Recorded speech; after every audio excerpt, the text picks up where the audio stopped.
Un épisode simple aujourd'hui, l'intersection d'un cercle et d'une droite. Alors c'est un épisode assez facile parce que fondamentalement on comprend bien le problème. On a un cercle déterminé par son centre et son rayon ou son équation cartésienne, ça revient au même, et une droite aussi déterminée par son équation cartésienne, c'est-à-dire on a les trois paramètres de la droite. Un AB, on rappelle, c'est un vecteur normal, et puis C nous donne en gros à peu de choses près la distance à l'origine, avec un petit facteur de pondération dû au coefficient A et B. Alors dans une situation comme celle-ci, on peut avoir aucun point d'intersection comme ici, ou aussi on peut en avoir un. Voilà, là on a un seul point d'intersection, donc la droite est tangente, ou deux points d'intersection, pas de problème. Parfois on peut obtenir un diamètre, ça arrive. Voilà, donc on a ces différents cas de figure qui peuvent arriver. Maintenant, comment on résout ce genre de problème? C'est assez simple, il suffit pour ça de résoudre un système. Aussi ici on a l'équation du cercle, suivi de l'équation de la droite. Les points A et A', donc les points d'intersection ici, doivent satisfaire ces deux conditions. Le problème c'est qu'ici on a une équation de degré 2. Donc ce n'est pas si catastrophique, il suffit pour ça d'isoler le y. Donc on isole y grâce dans cette équation-là, et on substitue y dans la première équation, et on obtient ces expressions. Maintenant, ceci est une équation de degré 2, on peut la développer. Voilà, on l'a mise sous forme d'équation de degré 2 classique à une seule variable. On peut calculer son discriminant, et finalement calculer les solutions. On obtient x égale 0,7 ou 2,98. Maintenant qu'on connaît x, on peut substituer dans la deuxième équation et connaître le y correspondant, ce qui nous donne les solutions ici. À présent, ça c'est très bien, mais il y a une petite difficulté, pas très grande, mais qu'est-ce qui se passe quand b vaut 0? Quand b vaut 0, on ne peut pas isoler le y, donc là on peut oublier. Par contre, x est totalement déterminé, donc on connaît x, et x on peut le substituer là-dedans, et on obtient comme ceci cette équation uniquement en y. On calcule ça, et on obtient y et x. X est déterminé, et y on a réussi à l'obtenir, et on obtient nos solutions. Alors en fonction de C, bien sûr, on a différents cas de figure. Voilà par exemple le cas où on a un point de tangence, ici le discriminant est nul, d'accord, enfin ici on a 0, et donc on obtient deux fois la même solution, une solution double. Et puis même si on repenche notre droite, voilà, quand on avait un point de tangence, j'essaie juste de réobtenir ce point de tangence, voilà, ici donc, voilà, ici donc on a aussi un discriminant nul, ce qui nous donne deux fois le même point. Alors tout ça c'est très bien, mais il y a une petite difficulté. Replaçons-nous où il y a deux points d'intersection, voilà, par exemple. Il y a une petite difficulté, c'est qu'on doit faire une distinction de cas. On a le cas b égale 0 et b différent de 0.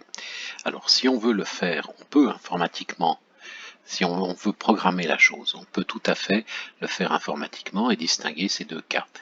Maintenant c'est quelque chose qui n'est pas très visuel, donc il y a une autre méthode qui s'approche énormément, on aura en fait les mêmes calculs cachés, mais l'autre méthode c'est de considérer la projection du centre sur la droite.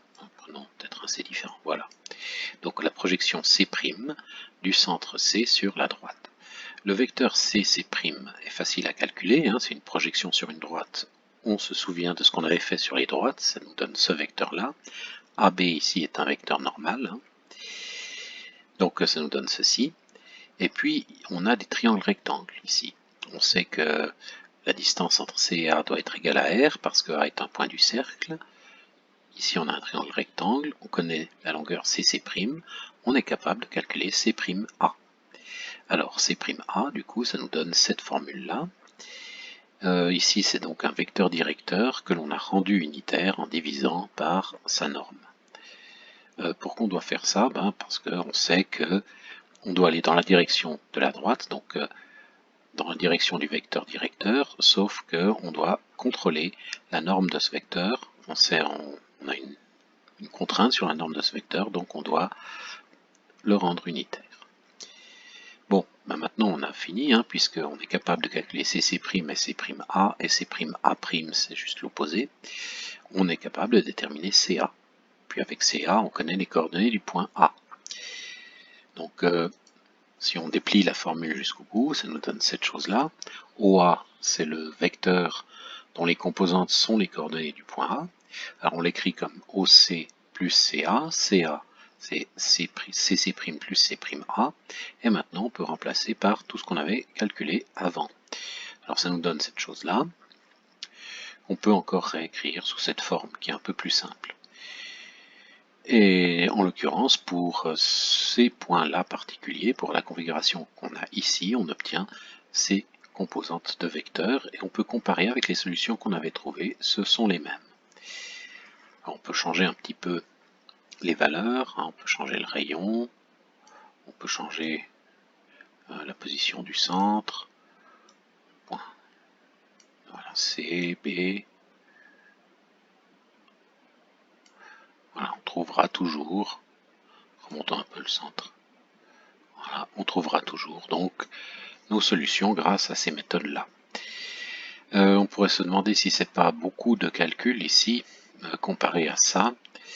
Qu'est-ce qui est le plus difficile? En fait, l'un n'est pas vraiment plus efficace que l'autre, sauf que celui-ci est toujours cette méthode marche toujours. Il n'y a jamais de problème, puisqu'il n'y a pas besoin de distinguer les cas. En plus, si on regarde bien, ce qui revient là, alpha, bêta, c'est les coordonnées du centre. Cette quantité-là, on la retrouve deux fois, donc on ne peut la calculer qu'une seule fois si on veut programmer ça. A carré plus B carré, on la retrouve trois fois, on peut la calculer qu'une seule fois. Et fondamentalement, il y a juste une racine carrée à prendre, ce qui était aussi le cas ici. Donc ces deux méthodes sont beaucoup plus courtes que ce qu'elles ont l'air. Cette deuxième méthode, en fait, est assez rapide, assez simple. Voilà. Là, il manque des parenthèses, ne vous inquiétez pas. Et à part ça, c'est pas moins. Il y a bien une paire de parenthèses ici, le moins est au carré, j'ai oublié la paire de parenthèses, c'est pas grave. Voilà, donc ça nous permet de calculer donc ces intersections de cercles et de droites. Je vous souhaite une bonne journée, à très bientôt.